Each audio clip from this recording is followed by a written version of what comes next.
Salam əziz izləyicilər, bugünkü videomuzda sizlərlə birlikdə şəxsi inkişaf üçün 36 mükəmməl qaydanı qeyd edəcəm, məhsuldarlığın əslində nələri etməklə qazandığını araşdıracağıq və əlavə olaraq xüsusilə sizin üçün hazırlamış olduğum 15 böyük ideyanı bölüşəcəm.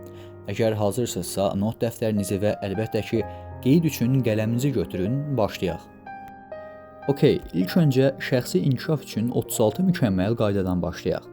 Ruh yüksəkliyi, xoşbəxt və uğurlu olmaq üçün əlbəttə ki, vacib məsələlərdəndir. Qeyd edəcəyim qaydalar özünüzü həvəsləndirməkdə və bu prosesin davam etməsində sizə çox kömək eləyəcək. Qayda 1. 10-15 ilin planlarını yazın.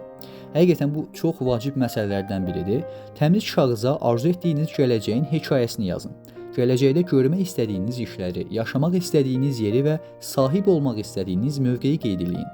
Bu sizi həm indi, həm də gələcəkdə xoşbəxt eləyəcək. Qayda 2. İntizamlı olun. Səliqəli, zövqlü və yüksək səviyyədə təşkil olunmuş ev, ofisdə əhvalınıza müsbət təsir eləyir.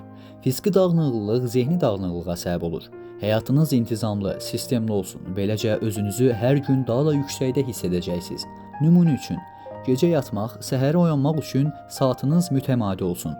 Yəni, gecə üçün özünüzə dəqiq müəyyənləşdirilmiş bir saat hədəfləyin. Məsələn, tutaq ki, saat 10-da yatacam, 5-də oyanacam. Bu saatı artıq özünüzdə oyanmaq vərdişinə çevirə bilərsiniz. Səhərlər ən azı yarım saat mütləq idman eləyin və mütləq səhər yeməyi yeyin. Səhər yeməyi yemək, səhər durduğunuz an elə üzünüzü yuyub dişinizi fırçaladıqdan sonraki ilk məşğuliyyətiniz olmasın.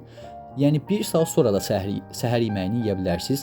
Sadəcə burada səhər oyandıqdan sonra ilk və ən vacib mənim sizə olan tövsiyəm bu olar ki, oyandıqdan ən azı 1 saat 30 dəqiqə telefona, ümumiyyətlə televizora, yəni özündə şüanı əks elətdirən hər hansı bir elektron cihaza baxmayın. Bu, intizamlı olun qaydasının ən vacib məsələlərindən biridir. Qayda 3. Müsbət əhvalınızla başqalarına da enerji verin. Ən yaxşı öyrənmək metodu öyrətməkdir. Uşaqlarınızın daim yüksək ruhda olmalarına, dostlarınızın daha effektli hədəflər müəyyənləşdirmələrinə, həyat yoldaşınızın şəxsi arzularını reallaşdırmağına kömək edin. Onlara kömək etdikdə əslində özünüzə də kömək etmiş olursunuz. Qayda 3. Məncə qaydalar arasında ən vacibi.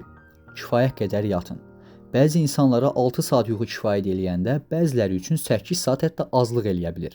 Kifayət qədər yatdığınıza əmin olana kimi yatmağınızı tövsiyə edirəm, ancaq 8 saatdan artıq olmamasına da fikir verin. Artıq 8 saatdan çox yatmaq bu tənbəlliyə gedir. Vaxtında yatıb, vaxtında qalsaz, bunun həm cismani, həm də zehni baxımdan nə qədər faydalı olduğunu görəcəksiniz. Qayda 5. Davamlı olaraq mütaliə edin. Ən önəmli dərs budur. Yaşadığınız dünya haqqında davamlı öyrənməyə çalışın və əsla dayanmayın. Sizi maraqlandıran məlumatlar haqqında oxuyun, dinləyin və araşdırın. Məsələn, sizə ünvanlanan hər hansı bir suala bilmirəm deyə cavab verdikdən sonra dərhal o barədə bilmədiklərinizi öyrənin, maraqlı olun. Bilirsiniz, elə maraq elmin müəllimidir, yəni. Bir şey bilmişsinizsə, bu o demək deyil ki, siz onu heç vaxt öyrənə bilməyəcəksiniz. Bilmirsinizsə, gedin həmin o bilmədiyiniz sahənin üzərində işləyin, maraqla araşdırın və bu sahəyə olan həvəsinizi daha da artırın. Qayda 6. Məqsədli şəkildə çalışın. Məqsədlə bağlı ən önəmli ipucu budur. Məqsədli çalış. Məqsədlər həyatınızın bütün sahələrindəki inkişafınız üçün önəmlidir. Hədəfsiz çalışsaz, inkişafınızdakı çətinliklərlə qarşılaşarsınız. İstədiyinizi əldə etmək üçün işinizi şansın öhdəsinə buraxmağınız məncə heç də ağıllı fikir deyil. Belə bir deyim var. Uğur mu? Uğur tamamilə şansa bağlıdır. İnanmırsınızsa, uğursuz insanlardan soruşun. Qayda 7. Sahib olduğunuzun dəyərini bilin. Ətrafınıza baxın və sahib olduğunuz hər şeyin dəyərinin fərqinə varın. Yoldaşlarınız, ailəniz, karyeranız, eviniz və ya başqa dəyərlər çox önəmlidir. Hətta bu, öz-özlüyündə xoşbəxtlik qaynağıdır. Mənfilərin həyatımıza necə girdiyinin əhəmiyyəti yoxdur. Biz sahib olduqlarımıza şükür etməliyik. Fərqli bir yöndən baxın və həyatınızdakı gözəlliklərdən zövq almağa çalışın. Qayda 8. Günə gözəl başlayın. Günə gülümsəyərək başlayın. Sizi xoşbəxt edəcək bir neçə amilə bu gün sahib olacaqsınız. Həyat qısadır və bu gün qalan həyatınızın ilk günüdür. Bunu əsla unutmayın. Qayda 9. Fasilə edin. Əlbəttə ki, məqsəddən danışdıq. Məhsuldar olmaqdan söz açacağıq. Davamlı olaraq işləməkdən danışdıq, lakin ən önəmli şey fasilə etməkdir. Tez-tez açıq havada gəzintiyə çıxın. Sıxıldığınız hallarda fasilə edin. Bu sizin hadisələrə fərqli perspektivdən yanaşmağınızı təmin eləyəcək. Məsələn, həyat yoldaşınızla hər hansı probleminiz var və ya işdə hansısa çətinliklərlə qarşılaşmısınız, ani reaksiyalardan qaçın, fasilə edin, ətraflı şəkildə düşünün və sonra hərəkətə keçin. Yəni hər hansı bir hadisəyə anında cavab verməkdən uzaq olun. Çünki anında siz özünüzdə olmaya bilərsiniz və istəmədiyiniz cavabı verərək kiminsə qəlbinə toxuna və yaxud da vicdan əzabından sonrakı həyat günlərinizdə, yəni həyatınızda əziyyət çəkərsiniz. Bununla yanaşı davamlı şəkildə çalışmayın, fasilə etməyi bacarın dediyim kimi, baltanıza arxayın olmadan yeni ağac kəsməyə hazırlaşmayın. Qayda 9-umuzda biz son olaraq bunu qeyd edirik ki, baltanıza arxayın olmadan yeni ağac kəsməyə hazırlaşmayın. Həqiqətən bu sözü yadınızda saxlayın. Bunu bilin ki, dayanmadan işləsəz, dayanmadan məhsuldarlığınızı artırmaq üçün əlbəttə ki, dayanmadan işləsəz, sizin məhsuldarlığınız aşağı düşəcək. Bunun əsas səbəbi isə, əsas düşməni isə sizin fasilə etməməyinizdir. Dostlar, 36 mükəmməl qaydanın 9-unu qeyd elədi. Digər yerdə qalan qaydaları isə növbəti videolarda paylaşacağam. Çünki bizim məhsuldarlıqla bağlı araşdırmalı olduğumuz vacib məsələ var. Bunun üçün şəxsi inkişaf üçün 36 mükəmməl qayda seriyasını burada dayandırıram. Buna gələn videoda davam eləyəcəyik. İndi isə keçək məhsuldarlığa.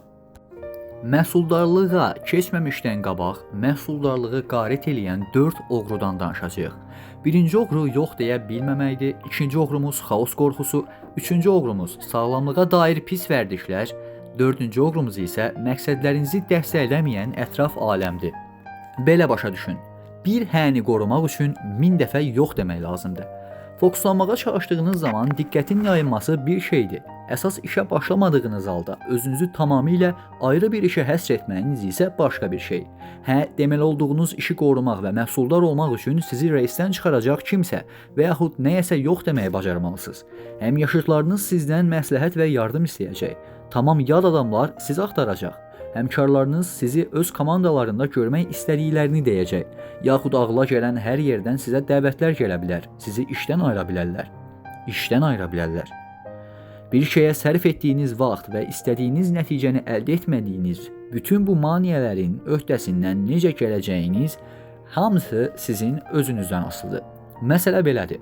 Nəyəsə hə deyəndə, nəyəsə yox deyəcəyinizi anlamalısınız. Küləklə Sovrulanlar filminin senaristi Sidney Howard'ın sözüdür.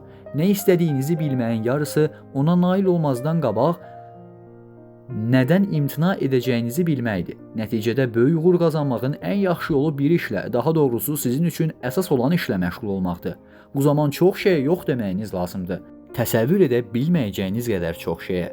Yox deməyi Steve Jobs'tan yaxşı bilən yoxdur. Məncə Steve Jobs'u hamı tanıyır, hamı olmasa da müasir dövrə uyğunlaşan insanlar tanıyır Steve Jobs'u. 1997-ci ildə qayıdışından 2 il sonra o şirkətdə məhsul sayını 350-dən 10-a indirmişdi. Bu 340 dənə yox deməkdir. Hələ o dövrdə gələn təkliflər nəzərə alınmır. O 1997-ci ildə Macworld Developerlər konfransında fikirlərini belə izah etmişdi. Tutaq ki, hə deməklə diqqətimizi cəmləyirik. Yox, diqqəti yox deməklə cəmləmək olmur. Jobs fövqəladə nəticələr axtarışında idi və buna nail olmaq üçün yalnız bir yolun olduğunu bilirdi. Jobs yox adam idi. Hə və yox demək sənəti əslində bir-birinə bərabərdir. Hamıya hə demək əslində hamıya yox deməkdir. Bilirəm, başınız qarışdı, amma bunu anlamaq lazımdır. Hər bir əlavə öhdəlik sizin effektivliyinizi azaldır və cəhd göstərdiyiniz işlərdə öz təsirini göstərir. Hamını məmnun edə bilməzsiniz. Buna heç təşəbbüs də göstərməyin. Əks halda mütləq narazı qalan şəxs siz özünüz olacaqsınız. Yəni heç kimi təmin etməyə çalışmayın. Mükəmməl şəkildə təmin etməkdən söhbət gedir. Əlbəttə ki, sizin ailəniz sizdən yardım istəyə bilər. Artıq durub vacib məsələlərdə yox demək məncə ağılsızlıq olar. Siz yox deyə bilməməyi öyrənməlisiniz. Yadda saxlayın ki, hədəfinizə hə demək üçün sizin başlıca prioritetiniz olmalıdır. Hər birimiz yox deməklə müəyyən dərəcədə mübarizə aparırıq. Bunun bir çox səbəbləri var. Biz yardımçı olmağa çalışırıq. kiminsə xətrinə dəymək istəmirik. Yekun olaraq yox demək məsələsi ilə bağlı yekun nəticə çıxardaq. Yox deməyə başlayın. Yadınızda saxlayın ki, nəyəsə hə dedikdə başqa şeylərə yox deməlisiniz. Bu, öhdəliyə əməl olması üçün başlıca şərtdir. Xahişləri rədd etməyə başlayın. Yox, indi olmaz deyərək siz prioritetinizdən ayıran amilləri dəf etmək olursunuz. Yox deməyə öyrənmək sizi azad edə bilər və edəcək də. Bu sizə bir şey üçün vaxt ayırmağa imkan yaradacaq. Əziz izləyicilər, videomuz 10 dəqiqəni keçdiyinə görə məsələmiz həqiqətən də çox həm məncə sizin üçün də faydalı, həmçinin geniş bir sahəni əhatə etdiyindən videomuz 10 dəqiqənin üzərini bir vaxt aldı. Digər 36 mükəmməl qaydanın qalan hissəsini məhsuldarlıqla bağlı artıq 3 oğrumuz qaldı. 3 oğrunu və digər sizin üçün xüsusilə hazırlamış olduğum 15 böyük ideyanı digər videoda izləmədə qalsaz görəcəksiniz. Görüşənə qədər sağ olun, salamat qalın, çalışın inkişafsız qalmayın.